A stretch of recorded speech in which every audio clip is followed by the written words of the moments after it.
Assalamualaikum, dear students. Today we are going to learn about different processes that lead to the change of state of matter. So the first very process that results in the change of state of matter is vaporization. So what is vaporization? Vaporization is the change of water into vapors. That known as vaporization. ये वो process जिसमें water vapour में convert हो जाता है, उसको हम बोलते हैं वेपराइजेशन. फॉर एग्जांपल वाटर जो होता है वो बॉयल होता है 100 डिग्री सेंटीग्रेड पे, इसलिए हम कह सकते हैं कि वाटर जो है वो चेंज हुआ वेपर में और at a temperature 100 degree centigrade it starts vaporisation. So that temperature at which water starts boiling is known as boiling point of water. So what is boiling point of water or boiling point of a liquid? Boiling point of a liquid is the temperature at which a liquid starts converting into a gas or vapor. Next process जो है जिसमें conversion of state of matter होता है वो होता है condensation. Condensation होता है reverse of vaporization. Condensation में क्या होता है, जो vapors होते हैं वो convert होते हैं liquid में. So the change of vapor into liquid is known as condensation. But उस vaporization में due to increase in temperature change of state होता है, लेकिन condensation में हमने temperature को decrease करना पड़ता है. So condensation is the process of changing of a vapor or a gas into a liquid by decreasing temperature. So it's reverse of vaporization. Condensation is reverse of vaporization. उसके बाद एक और process जिससे change of state होता है वो होती है फ्रीजिंग. फ्रीजिंग में क्या होता है, कोई भी लिक्विड फ्रीज होके सॉलिड बन जाता है. The process in which a liquid change into solid by decreasing temperature, that's known as freezing. For example, water freeze होके आइस बन जाता है और ये होता है 0 डिग्री सेल्सियस पे. सो हम कह सकते हैं जो फ्रीजिंग पॉइंट ऑफ वाटर है वो है 0 डिग्री सेल्सियस. ठीक है. इसके बाद एक और प्रोसेस जिसको हम बोलते हैं मेल्टिंग या फ्यूजन भी बोलते हैं. मेल्टिंग क्या होता है?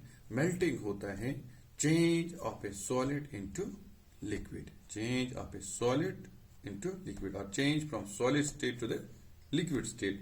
That process we call as melting. So what's melting? The change of a liquid, the change of a solid into a liquid by increase in temperature is known as melting. So these are the process. Vaporization होता है जिसमें liquid change होता है vapour में. Condensation होता है जिसमें vapour होता है कन्वर्ट लिक्विड में. और क्या कहते हैं, फ्रीजिंग में होता है सॉलिड कन्वर्ट होता है, ये लिक्विड कन्वर्ट होता है सॉलिड में. इसी तरह से मेल्टिंग में होता है सॉलिड कन्वर्ट होता है लिक्विड में. सो उसके बाद जब हम किसी, फॉर एग्जांपल हमने वेपराइज करना है, पानी को जो है हमने उबालना है, हम क्या करते हैं, हम उसमें हीट देते हैं.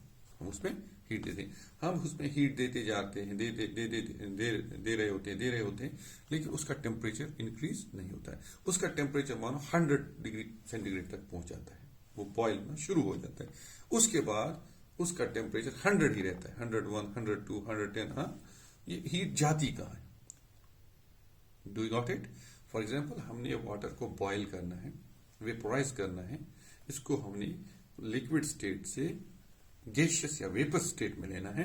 हम उसको हीट देते जा रहे हैं, वाटर बॉयल हो रहा है, लेकिन उसका जो टेम्परेचर 100 डिग्री सेंटीग्रेड पे पहुंच जाता है तो ये बॉयल होना शुरू हो जाता है. उसके बाद हम हीट रेगुलरली उसको देते रहते हैं, लेकिन जो वाटर का जो टेम्परेचर होता है वो इंक्रीज नहीं होता है. यानी जो हम यहाँ से हीट देते हैं वो गायब हो जाती है, उसी लिक्विड में हिडन रहती है. वो हीट, उसी हीट को हम बोलते हैं लेटेंट हीट. क्या बोलते हैं उसको? Latent heat. Latent means hidden. So जो हीट हम देते हैं वो हाइड रहती है, हिडन रहती है, उसमें छुपी रहती है. वो हीट किस में मतलब सर्फ होती है, यूटिलाइज होती है, क्योंकि जो हीट हम उसमें क्या कहते हैं सप्लाई करते हैं, उससे जो लिक्विड, चूंकि वो लिक्विड के पार्टिकल्स हमने आपको आगे बोला है मॉलिक्यूल जो होते हैं वो नजदीक नजदीक होते हैं, जब हम उसको हीट देते हैं तो वो हीट उन मॉलिक्यूल्स को एक दूसरे से दूर करते हैं और उनमें गैसियस अरेंजमेंट ऑफ पार्टिकल आ जाता है और वो गैस या वेपर में कन्वर्ट होता है और वो हीट उसी में लग जाती है। क्योंकि वो हीट दिखती नहीं है, क्योंकि उस हीट से जो बॉइलिंग पॉइंट से आगे हम हीट देते हैं वो उससे उस लिक्विड का टेम्परेचर इंक्रीज नहीं होता है, इसलिए हम इसको बोलते हैं लेटेंट हीट। क्या बोलते हैं? Latent heat. So latent heat क्या होता है?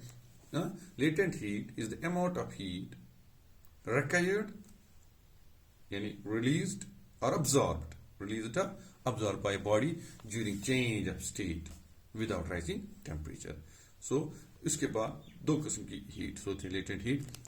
एक होता है latent heat of fusion. Fusion मैंने आपको बोला मेल्टिंग, यानी जब कोई सॉलिड लिक्विड में कन्वर्ट हो इसको हम मेल्टिंग भी बोलते हैं और फ्यूजन भी बोलते हैं। यानी हमें कितनी अमाउंट ऑफ हीट रिक्वायर हो, जरूरत पड़े कि हम 1 केजी आइस को या 1 केजी सॉलिड को लिक्विड में कन्वर्ट करें विदाउट रेजिंग इट्स टेम्परेचर।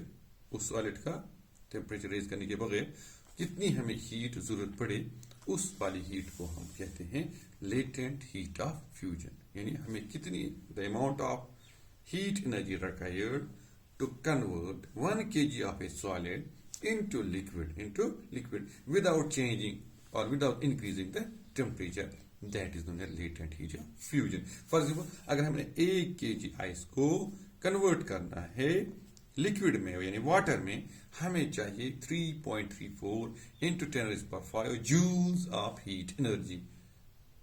इसी तरह से लेटेंट हीट ऑफ वेपराइजेशन क्या होता है?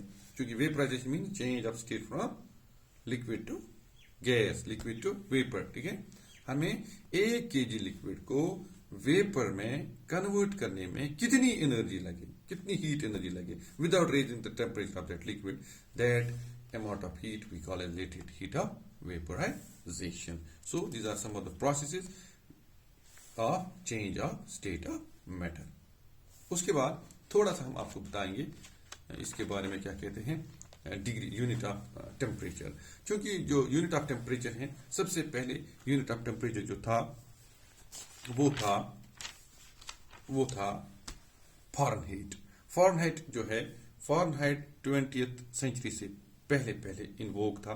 फ़ारेनहाइट यूनिट जो है, यूनिट्स क्या होते हैं आपको पता है? मेजर, जिसमें हम किसी क्वांटिटी को मेजर करें। जैसे हमने मास को मेजर करना हम केजी यूज करते हैं, हमने लेंथ को मेजर करना है हम मीटर का यूज करते हैं। इसी तरह से टेम्परेचर को मेजर करने में जो यूनिट्स हमें लगते हैं उनको बोलते हैं unit of temperature, SI units, international accepted units. So Fahrenheit जो था वो सबसे पहले इन्वोक था 20th सेंचुरी से पहले। इसका नाम जो पड़ा वो एक फिजिसिस्ट थे, डेनिश फिजिसिस्ट थे जिनका नाम था डेनियल गब्रिएल। उनके नाम पे फ़ारेनहाइट जो है ये यूनिट टेम्परेचर को मिला था, जिसको हम लिखते हैं डिग्री फ़ारेनहाइट, डिग्री और उसके बाद एफ, कैपिटल एफ। जैसे freezing point of water 32 degree Fahrenheit है। इसी तरह से boiling point of water 212 degree Fahrenheit consider किया गया था। उसके बाद 20th सेंचुरी के बाद एक और यूनिट आया टेम्परेचर का, जिसका नाम हमने दिया डिग्री सेल्सियस। ये जो डिग्री सेल्सियस था, ये एक स्वीडिश एस्ट्रोनॉमर थे, उनका नाम था एंडर्स सेल्सियस। उन्हीं के नाम पे degree Celsius unit of temperature आ गया।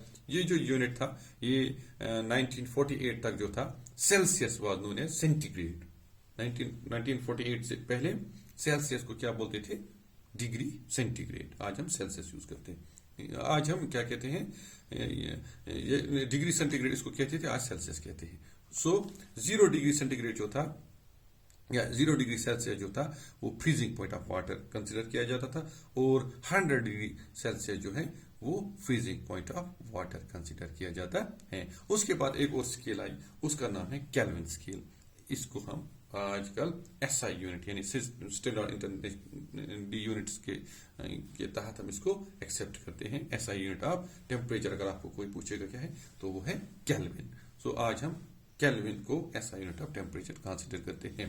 इस केल्विन का नाम या इस यूनिट का नाम जो है वो एक फिजिसिस्ट थे, उनका नाम था विलियम थॉमसन फर्स्ट बैरन केल्विन, उसी के नाम पर ये यूनिट ऑफ टेम्परेचर केल्विन पड़ा। ठीक है, केल्विन में टेम्परेचर जो लिखी जाती है वो पॉजिटिव लिखे जाते हैं अक्सर बेशतर। ठीक है, सो 273 केल्विन जो है वो फ्रीजिंग पॉइंट या melting point of ice consider किया जाता है। ठीक है, जैसे हम 0 डिग्री सेंटीग्रेड या 0 डिग्री सेल्सियस इस्तेमाल करते हैं, हम यहाँ पे केल्विन स्केल में 273 केल्विन इस्तेमाल करते हैं 0 डिग्री सेल्सियस के लिए। ठीक है, उसी तरह से हम क्या कहते हैं, जो बॉइलिंग पॉइंट ऑफ वाटर है उसको हम बोलते हैं, ये है 373 केल्विन जो है वो है बॉइलिंग पॉइंट ऑफ वाटर। सो आज के लिए इतना ही काफी। Have a nice time.